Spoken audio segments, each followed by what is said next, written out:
본격적으로 본론으로 들어가겠습니다. 자, 네. 이제 시작하시죠. 첫 번째. 자, 요번에 사실 가장 큰 논란이 된 게 네. 공급처를 속였다. 아, 네. 이게 사실은 기존에 많은 분들이 CATL 배터리가 들어가 있다라고 네. 알고 계셨어요. 네. 그런데 자, 공급처를 속인 게 네. 이것부터 정리합시다. 왜 문제예요, 도대체? 속인다라고 얘기를 했던 게 처음부터 공시를 한 건 아니잖아요. 그죠. 네. 공시가 된 건 아니었는데, 네. 공시가 된 건 아니었지만, 네.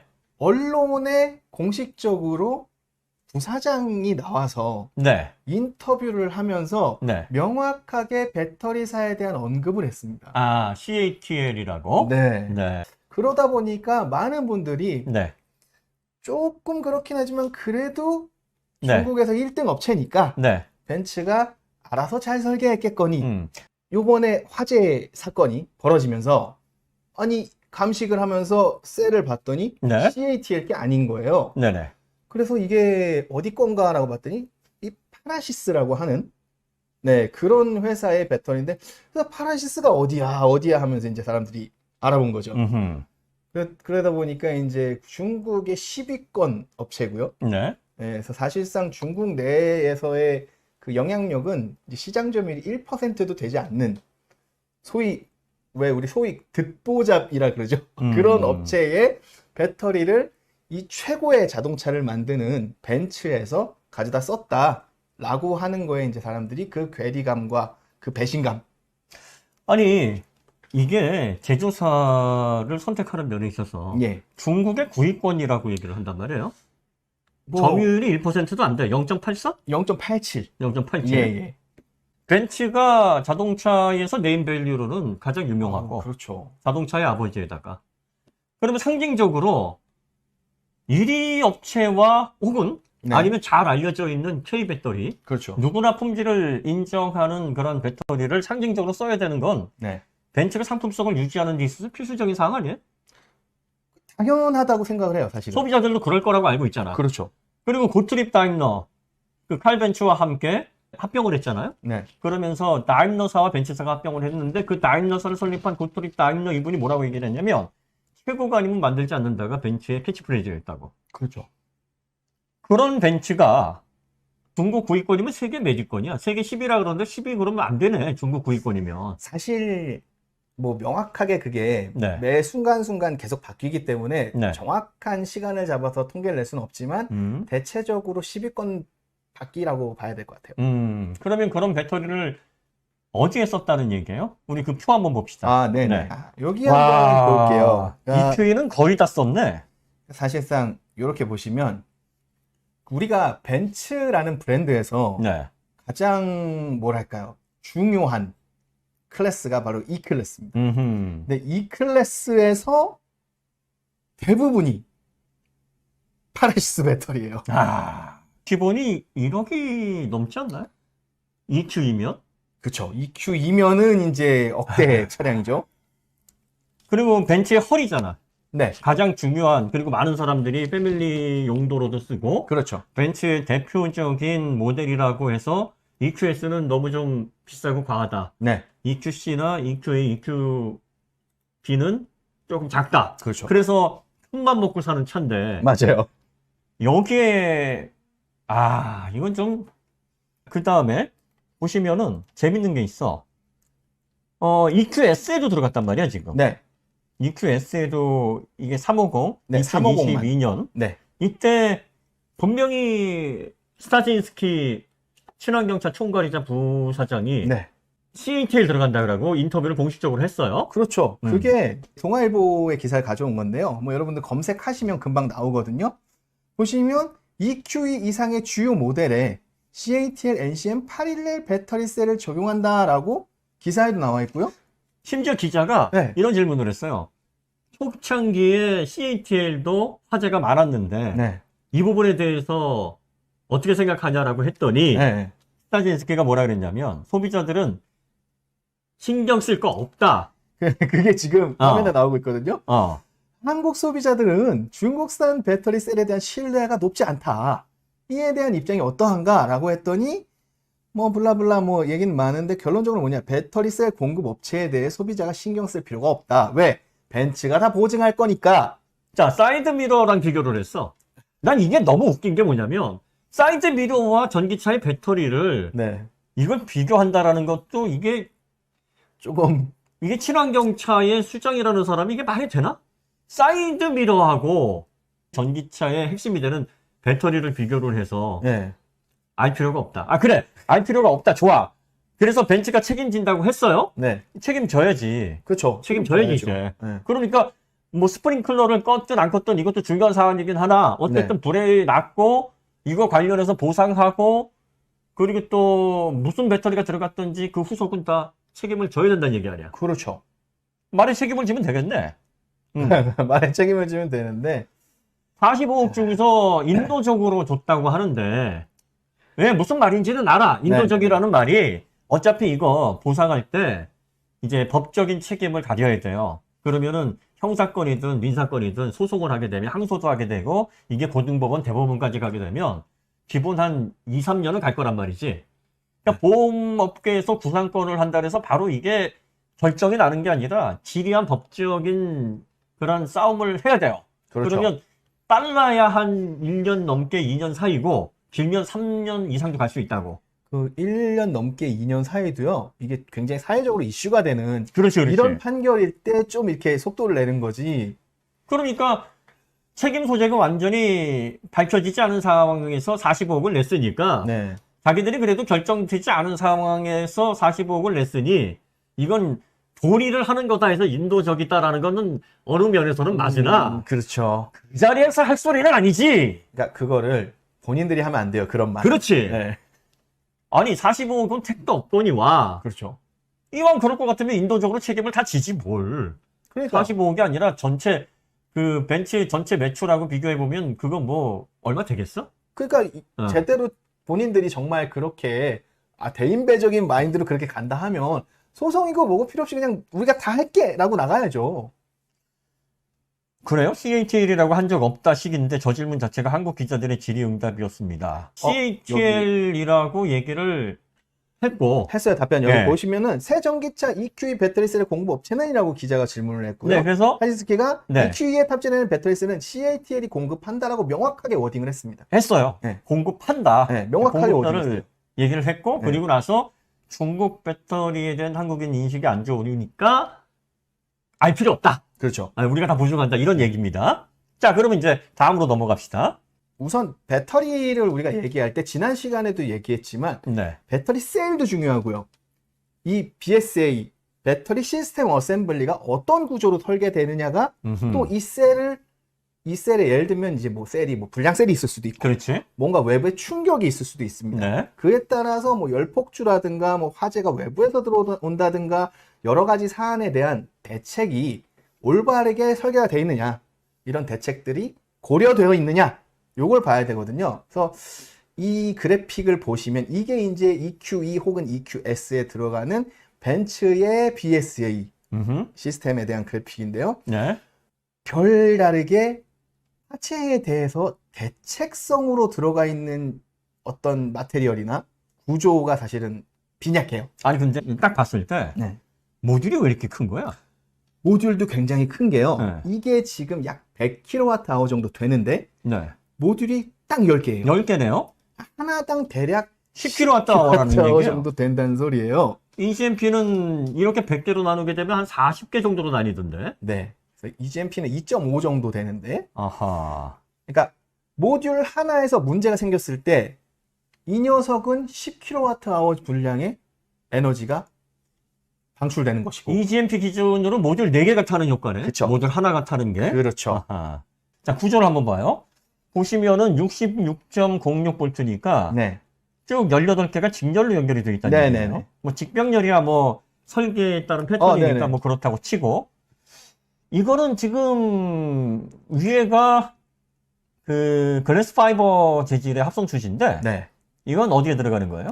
얘는 EQS 580이라고 써 있구나. CATL 모듈이에요. 얘는 아하. 모듈이 기본 구조는 같은데 네. 그 덮개랑 이런 것들이 살짝 다른데요. 네네. 요거는 CATL 배터리가 들어가는 모듈이고요. 아하. 이게 페라시스 배터리가 들어간 모듈입니다. 완전히 다르네? 커브가? 커버가 네, 이제 난연에 대한 대책이 사실상 아니, 커버도 커버지만 그 앞쪽에 네, 이 BMS를 비롯한 제어부의 구조가 뭐야 이거? 무슨 뭐 러기지 할 때 양말하고 속옷 집어는 막 여기 쑤셔 넣은 구조인데 여기 보니까. 말씀하시죠. 굉장히 너저분한 요 부분도 사실은 대체 이런 형태의 BSA 설계가 처음 보는 것 같은데? 그러니까 저 부분을 보고 저도 좀 놀란 게요. 네. 저걸 이제 분해하는 영상도 있어요. 분해하면서 보는데 우리가 가장 중요한 게 이제 전체 시스템에 그 도립 전류라고 해서요. 네. 바로 외부 충전기나 이런 걸 물리면은 과도한 전류가 순식간에 쏟아져 들어옵니다. 그렇죠. 그래서 충전은 바로 꽂으면 되는 게 아니고 프리차지 릴레이라는 걸 통해서 음흠. 저항을 통해서 급속도로 들어오는 것을 약간 막아주고 전류를 네. 그 다음에 일부 전류만 먼저 흘려준 다음에 그 급속도로 들어오는 전류가 잦아들면 그때 메인 릴레이를 붙여요. 음흠. 근데 얘는 그 PRA, 즉 프리차지 릴레이 어셈블리라고 하는 벤츠가 이거 직접 설계한 건가? 벤츠가 설계했는데 이런 게 나온다고? 그래서 저는 그래서 약간 의심을 하는 게 네. 최근 들어 대체적인 분위기가 네. 예전에는 우리가 유럽이나 미국에서 설계를 해서 중국에다가 이제 OEM을 주는 이런 구조였다면 네. 지금 벤츠를 비롯해서 이 유럽 자동차 업체들이 전기차를 만드는 모양새가 오히려 중국 업체들이 기술 개발과 설계를 해주고 유럽에 가서 생산을 하는 이런 역전 현상이 나타나고 있단 말이죠. 이것도 저는 그렇지 않는가. 이걸 우리가 실물을 보고 얘기하는 건 아니니까 이렇게 네. 사진으로 보고 네. 추정만 하는 겁니다. 그렇죠. 이게 세계 최고의 그룹인 벤츠의 가장 핵심이 되는 BSA의 구조인가 싶으니까 네. 자 그럼 이제 모듈을 한번 정확하게 용량이 어느 정도 되고 네. 어떻게 만들어져 있는지 그걸 또 한번 봅시다. 네. 요거 하나 더 이거 중요한 거지? 네. 네. 요걸 얘기하고 가야 되는 게 네네네. 뭐냐면요. 제가 많은 BSA 구조를 분석하여 보고 있지만 최근에 네. 냉각수 라인이 BSA 바깥쪽으로 도는 구조를 처음 봤어요, 제가. 아니, 그러니까 이걸 왜 바깥으로 두는 거지? 이거 안쪽으로 해가지고 집어넣어야 되는 거고, 이렇게 되면 BSA의 격벽 밖에서 네. 에틸렌 글리콜이, 그렇죠. 이게 아마 자연 착화 온도가 한 500도 정도 되지 않나? 에틸렌 글리콜이? 자연 착화 온도는 500에서 600도 정도 되고요. 근데 어. 이제 순수하게 에틸렌 글리콜 100%를 넣는 게 아니고 냉각수라는 게 뭐 섞어서 집어넣지. 섞어서 집어넣기 예, 때문에 그렇게 됐을 때는 한 400에서 500도 좀 낮아지죠, 네, 그렇게 네. 되면. 와, 이걸 왜 밖으로 빼놨을까? 이렇게 되면 화재가 안쪽에서 BSA의 화재 격벽에서 안쪽에서 제어가 돼야 되는데 바깥으로 불이 번질 거 아니야? 그래서 요번에 청라 화재가 네. 저는 깜짝 놀랐던 게 영상을 보면서 CCTV 영상이 찍혔지 않습니까? 네. 이상하게 화염이 너무 크게 폭발적으로 올라가는 거예요. 어허. 그래서 이게 단순히 아무리 저게 100kWh의 용량이지만 네. 그 많은 모듈이 동시에 발화했을 리는 없고 뭔가 다른 데서 올라온 유증기에 불이 붙은 게 아닌가 라고 생각했을 때 저기에 불이 붙을 수 있지 않을까? 라는 의심을 좀 해봅니다. 가연성이니까. 그렇죠. 가연성이니까요. 알코올이잖아. 알코올이죠. 네. 이건 좀 어이가 없네. 그래서 아니 물론 뭐 그럴 수 있어. 네, 우리가 네, 모르는 네. 설계적인 무슨 그게 있을 수 있는데 뭔가 우리가 상식적으로 볼 때 저걸 왜 밖으로 둘렀을까 하니까 이건 이해가 좀 안 되는 부분인데. 그러니까 차대상에서 저걸 더 덮고 뭔가 보완하는 구조가 있다면 모를까 BSA 구조만 봤을 때는 사실 저렇게 설계하지 않거든요, 일반적으로. PSA를 만들어 놓는 게 네. 어쨌든 충격이나 불이 났을 때 네. 화염 밖으로 삐져나오거나 이런 것들을 막겠다는 막아야죠. 거거든. 근데 이거는 오히려 화염을 밖으로 누출하는 결과를 가져오는 구조거든요. 아하. 그래서 이거를 보고 조금 사실 굉장히 놀랬고요. 다음으로 넘어갑시다. 네. 그래서 여기 하나 있긴 있네, 퓨즈가. 네, 그래서 뭐 저희가 전에도 말씀드렸다시피 EGMP를 비롯해서 조금 잘 만들어진 그런 BSA들은 여러 군데군데 화재 확산을 방지하기 위한 그런 구조들이 돼 있어요. 근데 이 녀석 같은 경우에는 BSA 전체가 끊어지는 퓨즈 하나밖에 네. 그 외에 어떤 솔루션들을 발견하지 못했습니다. 네네. 이 부분은 전체를 끊는 데는 유의미하지만 이미 BSA 내부에서 문제가 하나라도 생겼을 때는 얘로는 이미 답이 없는 외부에서를 막아주는 거지 내부에서 솔루션은 아닌 거거든요, 저게. 그래서 이런 부분들이 조금 아쉬웠다. 네. 네. 다음으로 넘어가죠. 그래서 이게 비교를 하려고 제가 아, 요거는 이제 네. 마음이 좀 편안해지는 설계인데 이게 페이스리프트된 네, 네, RB5의 네. 84kWh 배터리의 네, BSA 맞습니다. 모듈 구조네요. 그렇죠. 모듈이 딱 다 바뀌었네 또. 모듈의 이제 재질이 네. 좀 더 보강이 됐고요. 아하. 네, 그리고 여기 제가 지금 동그라미 표시해 놨거든요. 네.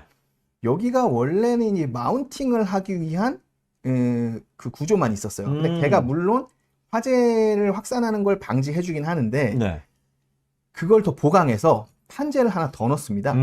그래서 요 사이사이마다 확산 방지를 위한 판재가 하나 더 추가됐고요. 모듈의 라인마다 네. 추가를 했고 네, 격변을 재밌는 건 추가했고요. 고전압 케이블하고 데이터선을 정리했어요. 중앙으로 밀었네. 네, 정리해가지고 제가 그때 말씀드렸던 게 같은 방향으로 가면 노이즈의 위험이 조금 데이터선에서 네, 있는데 보시면은 데이터선이 굉장히 굵어졌고요. 네, 굵어진 거는 괜히 굵어질 리는 없거든요. 아, 노이즈에 취약한 네, 부분들을 이제 차폐하기 네. 위한 보완이 들어갔다. 차폐와 실드가 강화된 것으로 보이고 그리고 뭐 바로 같이 엮어놓은 게 아니고 약간의 이격이 있어요. 아하. 네, 그렇게 해서 전체적인 구성을 좀 정리하면서 커버도 재질을 형태를 바꿨네. 네. 형상하고 형상을- 사출 성형하고. 그렇죠. 그러니까 이게 참 재밌는 게 뭐냐면 이걸 하려면 그래스파이버의 사출 성형은 비용도 굉장히 비용이지만 네. 이 유리 섬유 자체가 사출 성형 틀을 네. 손상을 시켜요. 그렇죠. 오래 못 써. 그래서 사출 성형 한번 만들어 놓으면 계속 찍어낼 수 있는 게 아니라 수명이 있다고. 그렇죠. 근데 그 사출 성형 틀이 이게 억대란 말이야.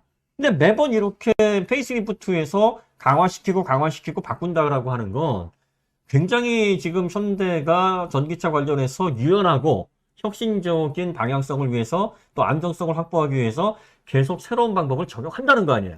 이게 저는 놀라웠던 게 사실 전기차라는 게 여러분 아시겠지만 이제 시작된 어떤 미래차잖아요. 그러니까 아직 주력은 내연기관이 맞습니다. 근데 그런 데에서 비교해 봤을 땐 수량이 판매 대수가 현저하게 적거든요. 그런 상황에서 새로운 걸 계속 바꾸고 또 추가해서 금형을 바꾸고 뭔가 이렇게 투자를 한다는 게 쉬운 일이 아닙니다. 아니 우리 1세대에 들어간 아이오닉 EGMP의 네. 그 모듈만 가지고도 재질이나 복합 구조나 설계가 상당히 그렇죠. 진보도 있고 성의가 있다라고 했는데 그걸 더 안전하게 바꿨단 말이야. 그렇죠. 자, 벤츠 모듈 한번 다시 봅시다. 지금 화재를 확산 방지를 하기 위한 격격이나 모듈의 그런 화재 지연 기능이라든지 소재 그리고 이쪽에 이 BMS를 비롯한 이쪽 부분은 진짜 네. 이게 진짜 벤츠의 전기차 중에 EQ에 들어가는 그 BSA가 맞나 싶을 정도인데? 이걸 벤츠라고 생각하면 아, 조금 그래요. 그래서 이게 요 전 페이지에 보면 제가 모듈을 보여드렸잖아요. 네. 이건 심지어 EQS의 모듈이거든요. 보시면 이건 그나마 좀 나아. 글래스 파이버 커버가 네, 들어가 네. 있고 이거는 화재 확산 지연을 위한 기초적인 그쵸. 그런 단계는 들어가 있는 거 네. 아니에요? 근데 이제 측면이나 이 하우징 전체를 봤을 때는 빈약하긴 해요. 확실히. 네. 그리고 너무 크다 보니까 모든 강성은 짧고 작을수록 강하잖아요. 근데 그 판재가 넓어지면 우그러들기도 하고 휠 수도 있고 측면의 강성에 대해서 취약한 이 부분이 보이는 거죠. 정도면은 기가파스칼 강으로 네. 해야 현대 돼요. BS보다 이게 모듈이 4배잖아. 그렇죠. 용량이 4배니까 더 두껍게 강하게 해서 측면 충돌을 강하게 버티게 해야 되는데 그런데 지금 지금 보시면 사이드를 봤을 때 거의 아. 아마 1T에서 특별하게 더 두껍지 않은 그 것 안에 들어가 있는 같거든요. 플라스틱 합성순지 소재는 네. 절연 위한 용도인 것 같아요. 저거는 절연. 네. 뭐 난연이나 그런 건 아니고 절연성입니다. 저건. 한눈에 봐도 네. 여러분들이 이게 차이가 굉장히 크구나. 심지어는 EGMP는 훨씬 EQ보다 싼 모델이에요. 뭐 반값이면 사요. 그러니까. 근데 지금 역전이 이렇게 돼 있다. 이게 벤츠가 새로운 시대의 전기차 EQ 전략을 하면서 얼마나 소비자들에게 네임밸류에 걸맞지 않는 모습을 보여주고 있는가를 보여주는 단적인 예다. 네. 다음으로 넘어갑시다.